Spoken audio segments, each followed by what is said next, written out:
नमस्कार दोस्तों, मेरा नाम है शशिकांत पंडित और आप देख रहे हैं मूनस्टोन क्लासेस। इस वीडियो में हम पढ़ेंगे सीबीएसई क्लास 10th साइंस के चैप्टर नंबर 6 लाइफ प्रोसेसेस, जो कि बायोलॉजी का फर्स्ट चैप्टर है फॉर क्लास 10th। तो इस वीडियो को अंत तक देखिए और अगर वीडियो अच्छा लगे तो लाइक शेयर सब्सक्राइब जरूर कर दीजिएगा। तो चलिए मूव करते हैं वीडियो पे। तो सबसे पहले आ जाते हैं कि how do we tell the difference between what is alive and what is not alive. ठीक है, तो हम किसी कैसे बता सकते हैं कि कोई चीज जिंदा है या मर चुका है। तो एक होता है कि विजुअल मूवमेंट से हम पता कर सकते हैं, जैसे कोई आदमी अगर दौड़ रहा है तो हम कह सकते हैं कि ये अलाइव है। लेकिन अगर कोई आदमी लेटा हुआ है, सोया हुआ है, तो हम कैसे पता करेंगे कि वो अलाइव है। तो हम उसका ब्रीथिंग रेट चेक करेंगे, अगर वो ब्रीथ कर रहा है तो अलाइव है, नहीं हो रहा है तो वो डेड है। ठीक है, तो ये हो गया एनिमल्स के बारे में। प्लांट्स में क्या होता है, प्लांट्स में हम लोग उसमें कोई मूवमेंट तो होता नहीं है, प्लांट एक जगह से दूसरी जगह मूव तो करता है नहीं। तो उसमें क्या होता है, हम लोग मूवमेंट कैसे देखते हैं कि अगर वो प्लांट्स न्यू ब्रांचेस दे रहा है, नए पत्ते आ रहे हैं, नए फूल नए फल लग रहे हैं, तो हम कह सकते हैं कि वो प्लांट ग्रो कर रहा है और अलाइव है। जब सारे पत्ते झड़ जाएंगे, जो ब्रांचेस वो सूख जाएंगे, ड्राई हो जाएंगे, तो हम कहते हैं कि वो डेड हो चुका है।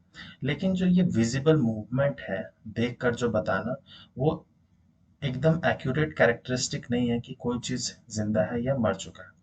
तो इसके लिए क्या होता है, हम लोग मॉलिक्यूलर मूवमेंट्स को चेक करते हैं। तो मॉलिक्यूलर मूवमेंट जो चेक करना होता है वो नेकेड आई से तो पता नहीं चलेगा, क्योंकि उसके लिए हमें अच्छा माइक्रोस्कोप चाहिए, तभी पता कर सकते हैं कि मॉलिक्यूल्स मूव कर रहे हैं कि नहीं।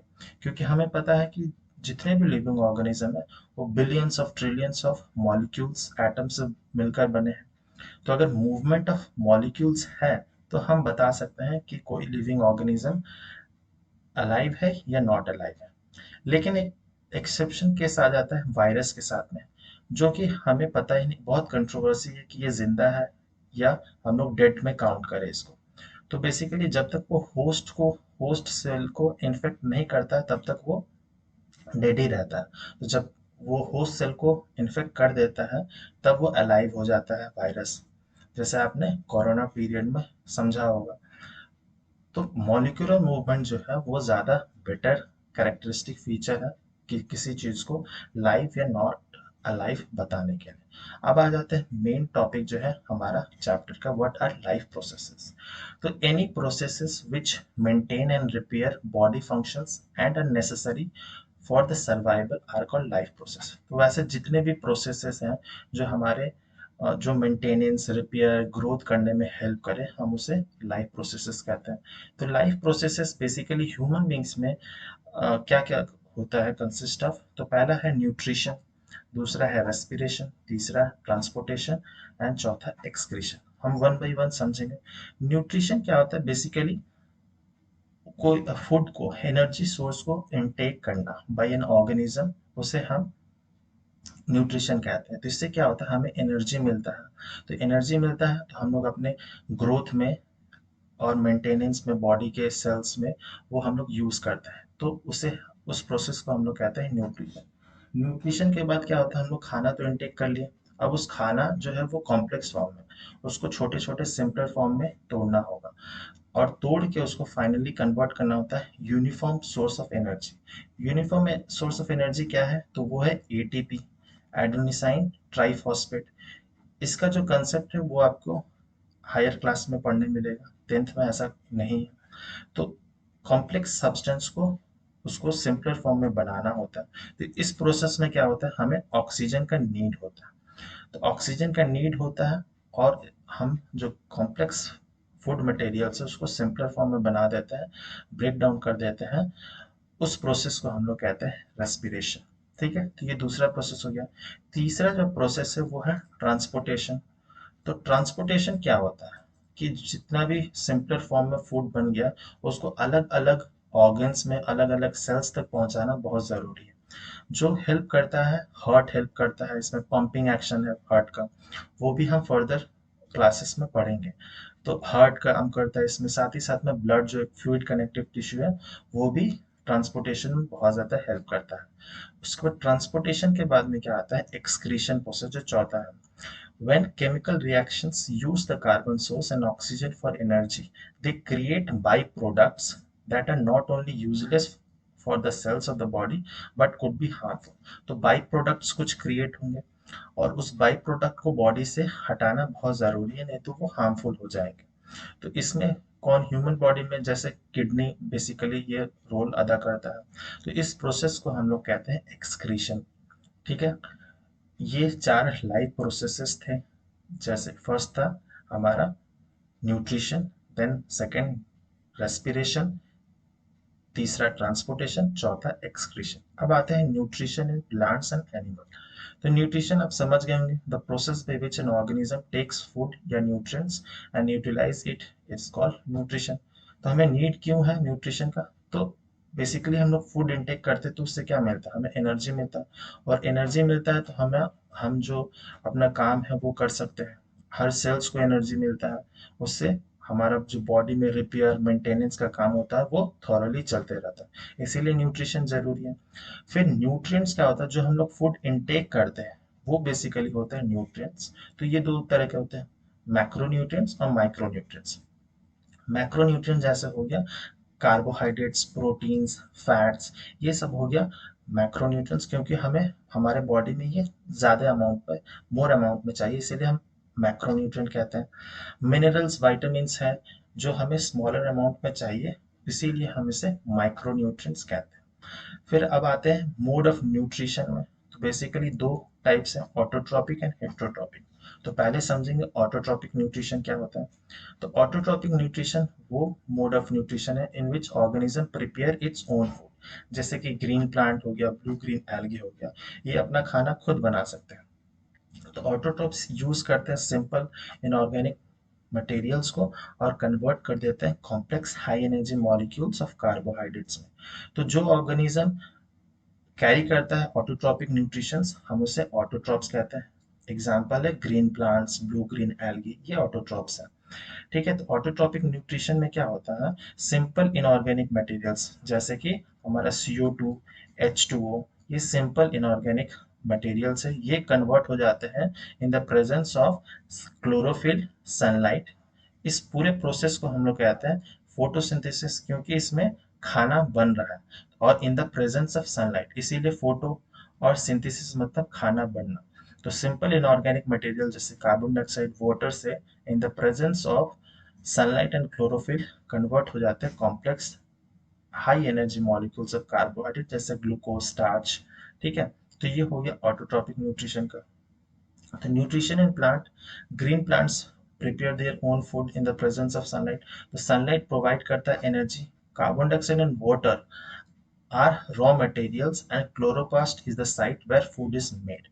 तो इसमें रॉ मटेरियल्स कौन कौन से हैं, तो एक सनलाइट है, कार्बन डाइऑक्साइड, वाटर और साथ ही साथ में क्लोरोप्लास्ट जो कि प्लांट के लीफ में और ग्रीन पार्ट्स में प्रेजेंट होते हैं। फिर आते हैं फोटोसिंथेसिस क्या होता है। फोटोसिंथेसिस वो प्रोसेस है by which green plants prepare food called photosynthesis. इसमें क्या होता है, जो इनऑर्गेनिक मॉलिक्यूल है, simple inorganic molecule carbon dioxide and water in the presence of chlorophyll and sunlight, ये फॉर्म करते हैं ग्लूकोज का। ग्लूकोज के साथ साथ में ये बाई प्रोडक्ट रिलीज करते हैं ऑक्सीजन और वाटर। वाटर जो है वो वेपर फॉर्म में भी हो सकता है और साथ ही साथ में थोड़े बहुत लिक्विड फॉर्म में भी होता है। तो green leaves are the main site of photosynthesis. ठीक है, तो ग्रीन लीव्स में भी कहाँ होता है, तो वो होता है क्लोरोप्लास्ट में। क्लोरोप्लास्ट में एक पिगमेंट होता है क्लोरोफिल, जो सनलाइट को कैप्चर कर लेता है और उसको लाइट एनर्जी को केमिकल एनर्जी में कन्वर्ट कर देता है। तो ये फोटोसिंथेसिस का एक स्टैंडर्ड इक्वेशन है, इसे आप ध्यान में रखिए। फिर रॉ मटेरियल्स क्या क्या है फोटोसिंथेसिस के, तो बता दिए सनलाइट, सनलाइट इंपॉर्टेंट है, क्लोरोफिल जो एब्जॉर्ब करेगा सनलाइट को, कार्बन डाइऑक्साइड जो है वो enter through the stomata and oxygen is released by A product through stomata and the leaf. तो हम स्टोमाटा के बारे में थोड़ी देर में समझेंगे। फिर आते हैं वाटर जो है, water plus dissolved minerals like nitrogen, phosphorus etc. are taken up by the roots from the soil। जब हम लोग कोई भी फर्टिलाइजर या कुछ भी ऐड करते हैं तो वो सॉइल से वाटर और साथ ही साथ में एसेंशियल जो न्यूट्रिएंट्स होते हैं वो भी अब्सॉर्ब हो जाते हैं। तो ये सारे रॉ मटेरियल्स है फोटोसिंथेसिस के। So how do raw materials for photosynthesis become available? तो सनलाइट तो सन से आ ही जाता है, क्लोरोफिल तो लीफ में प्रेजेंट ही है, क्लोरोप्लास्ट में, और वाटर जो है हम लोग दे देते हैं, या फिर नेचुरली भी वाटर अवेलेबल है, comes from the soil. And वो ट्रांसपोर्ट कौन करता है? तो जाइलम टिश्यू ट्रांसपोर्ट करता है, पूरे बॉडी ऑफ द प्लांट में वो ट्रांसपोर्ट करता है। अब carbon dioxide comes in the leaf through the stomata, जो कि हमारे एटमॉस्फेयर से अब्सॉर्ब करते हैं प्लांट्स। तो साइट ऑफ फोटोसिंथेसिस क्या है? क्लोरोप्लास्ट इन द लीफ जो है वो फोटोसिंथेसिस का साइट है। ठीक है, तो मेन इवेंट्स क्या है फोटोसिंथेसिस में? पहला जो है स्टेप है वो है absorption of light energy by chlorophyll. तो क्लोरोफिल एक पिगमेंट है जो कि एब्जॉर्ब करता है लाइट एनर्जी को। तो सनलाइट क्या करता है? Sunlight activates the chlorophyll which leads to the splitting of the water molecule. ठीक है, तो सेकंड जो इम्पोर्टेंट है उसमें होता है splitting of the water molecule. तो वाटर मॉलिक्यूल्स जो है वो स्प्लिट कर जाते हैं, किसमें? हाइड्रोजन प्लस ऑक्सीजन में स्प्लिट कर जाता है। और ये जो हाइड्रोजन इसमें रिलीज हुआ वो बहुत ज़्यादा हेल्प करता है to reduction of carbon dioxide to carbohydrates. तो हाइड्रोजन ही हेल्प करता है कार्बन डाइऑक्साइड को रिड्यूस करने में, और कार्बन डाइऑक्साइड चेंज हो जाता है कार्बन डाइऑक्साइड टू कार्बोहाइड्रेट्स या फिर ग्लूकोज कहते हैं।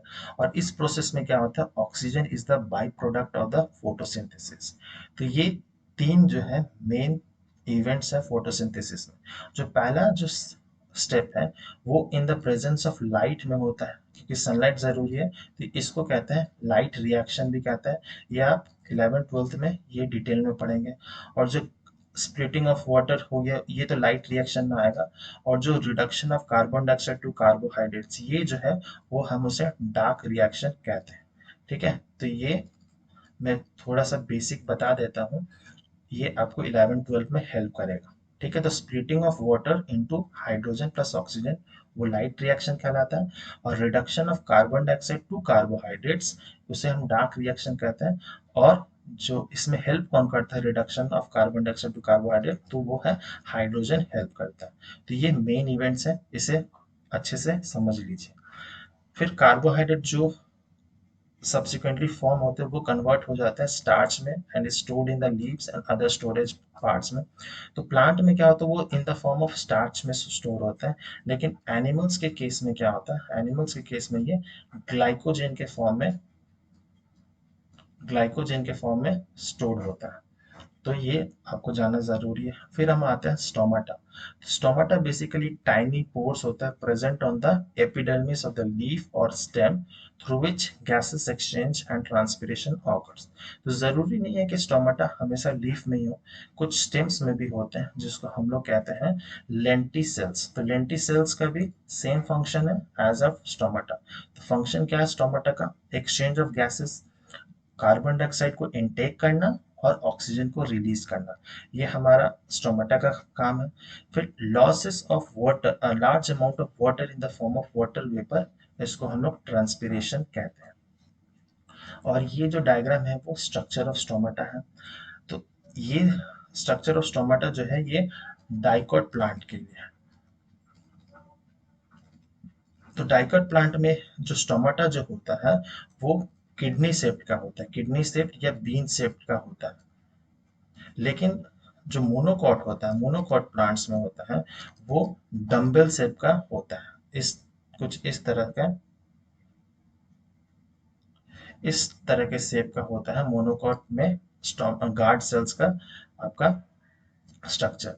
तो ये जो मैंने स्ट्रक्चर बनाया है वो डाइकोट प्लांट के लिए। मोनोकॉट प्लांट में ये भी आप हायर क्लास में समझेंगे। तो इसमें दो गार्ड सेल होता है जिसमें क्लोरोप्लास्ट प्रेजेंट होते हैं, और ये होता है स्टोमेटल पोर जिसे मैंने मार्क किया है। और गार्ड सेल्स के आसपास में जो होते हैं वो होते हैं सब्सिडियरी सेल्स। तो ये जो डायग्राम है बहुत इंपॉर्टेंट है, एग्जाम्स में बहुत आ जाता है। तो opening and closing of stomata कब और कैसे होता है? तो opening and closing of stomata pores are controlled by the turgidity of the guard cells, कि गार्ड सेल्स में कितना पानी है या नहीं, उसका कंसेंट्रेशन कैसा है।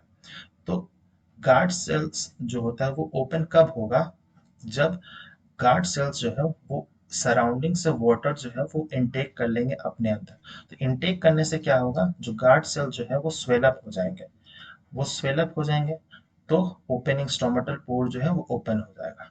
तो ये होता है स्टोमेटल ओपनिंग। स्टोमेटा क्लोज कब होता है, तो जब वाटर जो है वो गार्ड सेल से बाहर निकल गया, वाटर जो है बाहर निकल गया, सराउंडिंग में चला गया, तो गार्ड सेल्स का जो स्ट्रक्चर है वो श्रिंक कर जाएगा। श्रिंक करने से क्या होगा, स्टोमेटल पोर जो है वो क्लोज हो जाएगा। ठीक है, इसमें ओपन हो जाएगा क्योंकि इसमें वाटर जो है वो इनसाइड आ रहा है। तो स्टोमेटल ओपनिंग कब होगा, जब वाटर इनटेक हो जाएगा बाय द गार्ड सेल्स, और वाटर जब बाहर चल जाता है तब स्टोमाटा क्लोज हो जाता है। तो ये opening and closing of stomatal pore है। तो फिर सिग्निफिकेंस ऑफ फोटोसिंथेसिस क्या है, तो photosynthesis is the main way through which solar energy is made available for different living organism। हमारे लिए तो हम लोग फूड प्रोड्यूस तो कर नहीं सकते ह्यूमन बींग्स, तो प्लांट्स के लिए बहुत ज़्यादा इंपॉर्टेंट है। और green plants are the main producers of food in the ecosystem. और हम लोग प्लांट्स पे बहुत हेवीली डायरेक्टली या इनडायरेक्टली बहुत ज़्यादा डिपेंडेंट है। तीसरा जो सिग्निफिकेंस है फोटोसिंथेसिस का, the process of photosynthesis also help in maintaining the balance of carbon dioxide and oxygen in the air. Photosynthesis में क्या होता है, कार्बन डाइऑक्साइड को इनटेक कर लेता है और ऑक्सीजन बाहर में रिलीज कर लेता है।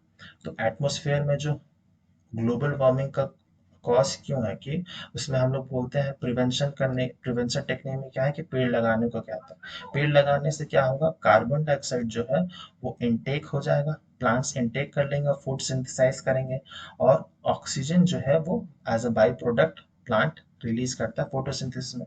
तो हमारा इकोलॉजिकल बैलेंस मेंटेन रहता है। तो ये सब था ऑटोट्रॉपिक न्यूट्रिशन के बारे में। अब हम लोग आते हैं हेट्रोट्रॉपिक न्यूट्रिशन के बारे में। तो हेट्रोट्रॉपिक न्यूट्रिशन वो न्यूट्रिशन होता है, मोड ऑफ न्यूट्रिशन है in which organism can not make their own food. जैसे कि ह्यूमन बींग्स हैं, बहुत सारे जानवर हैं जो खुद खाना नहीं बना सकते हैं, खुद प्रोड्यूसर नहीं है। तो apart from green plants, blue green algae, most of the organism जो हेट्रोट्रॉपिक है। तो heterotrophic nutritions can be further divided into three types. एक है saprophytic, holozoic nutrition and parasitic nutrition. Saprophytic nutrition में क्या होता है, तो पहले ऑर्गेनिज्म जो है वो सिक्रीट करता है सर्टेन डाइजेस्टिव जूसेस या कुछ केमिकल्स रिलीज करता है ऑन द फूड। तो केमिकल रिलीज करने से क्या हो गया, जो फूड जो है वो डाइजेस्ट हो जाता है। जबकि वो फूड जो है वो ऑर्गेनिज्म ने इनटेक नहीं किया, इंजेस्ट नहीं किया, उससे पहले ही वो डाइजेस्ट हो जाता है।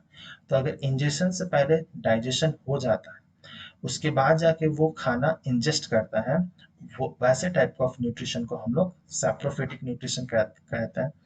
All the decomposers follow saprophytic nutrition, जैसे अर्थवर्म हो गया, हाउस फ्लाइज हो गया, ये सब इंसेक्ट जितने भी है वो डिकम्पोज करने में हेल्प करते हैं।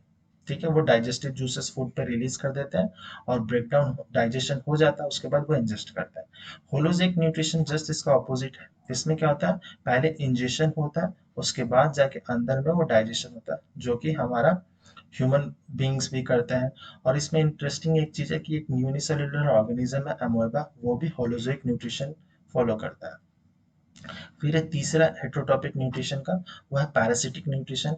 The organism which lives inside और outside other organism, that is host, and derive nutrition from it is known as parasite.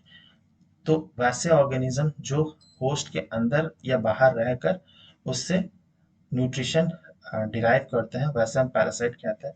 जैसे एग्जांपल है कसकटा, टिक्स हो गया, लाउज हो गया, बेड बग्स हो गया, ये सब हो गया पैरासिटिक न्यूट्रिशन के एग्जांपल्स हैं। अब आते हैं न्यूट्रिशन इन अमोइबा क्या है। तो अमोइबा एक यूनिसेल्युलर ऑर्गेनिज्म है जो holozoic mode of nutrition follow करता है, सेम एज ह्यूमन बींग्स भी, हम लोग भी holozoic mode of nutrition follow करते हैं। तो इसमें क्या होता है, अमोइबा में फॉल्स फीट होता है जिसको हम लोग सूडोपोडिया कहते हैं। सूडोपोडिया के हेल्प के थ्रू फूड जो पार्टिकल होता है उसको वो अपने अंदर इनटेक कर लेते हैं, इंजेस्ट कर लेते हैं। तो इसमें क्या हो रहा है, पहला प्रोसेस जो है वो इंजेशन है। फिर फूड वैक्यूल्स में बहुत सारे डाइजेस्टिव एंजाइम्स सिक्रीट होते हैं और फूड वैक्यूल्स में डाइजेशन प्रोसेस चलता है, फिर डाइजेस्ट हो जाता है। फिर डाइजेशन हो गया तो हमें जो बाई प्रोडक्ट निकला, वेस्ट निकला, उससे हमें एक्सक्रीट भी करना होता है। तो फूड वैक्यूल्स क्या करता है, डाइजेशन होने के बाद में food vacuoles move near to the cell membrane of the undigested food and expels out, और वो धीरे धीरे करके एक्सपेल आउट कर देता है। तो ये है हमारा न्यूट्रिशन इन अमोeba का। तो ये भी बहुत इंपॉर्टेंट है, एग्जाम्स में बहुत बार ये पूछ लेता है, साथ ही साथ ये डायग्राम भी इंपॉर्टेंट है। ठीक है, फिर आते हैं स्टेप्स ऑफ होलोजोइक न्यूट्रिशन। तो होलोजोइक न्यूट्रिशन डिटेल में इसलिए बता रहा हूँ क्योंकि हमें न्यूट्रिशन इन ह्यूमन बीइंग पे डिटेल में पढ़ना है।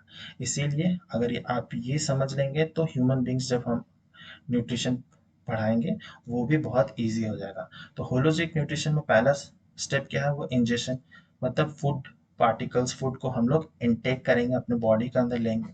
फिर आता है digestion process, the process of breaking complex food substance into simpler molecules, इसको डाइजेशन कहते हैं। ठीक है, simple molecules thus obtain can be absorb by the body. तो डाइजेशन के बाद क्या होता है, एब्जॉर्प्शन होता है, तीसरा स्टेप। क्योंकि सिंपल मॉलिक्यूल्स बन गया तो हमारे जो बॉडी के सेल्स है वो एब्जॉर्ब कर लेंगे डाइजेस्टेड फूड को। फिर एब्जॉर्प्शन के बाद आता है assimilation, the process of utilization of digestive food for energy and growth and repair में जो हमारा प्रोसेस होता है उसको हम लोग कहते हैं एसिमिलेशन। एसिमिलेशन होने के बाद में लास्ट जो स्टेप आता है वो है इजेशन, या उसको वेस्ट को बाहर निकालना। The process of removing undigested food from the body is called egestion. ठीक है,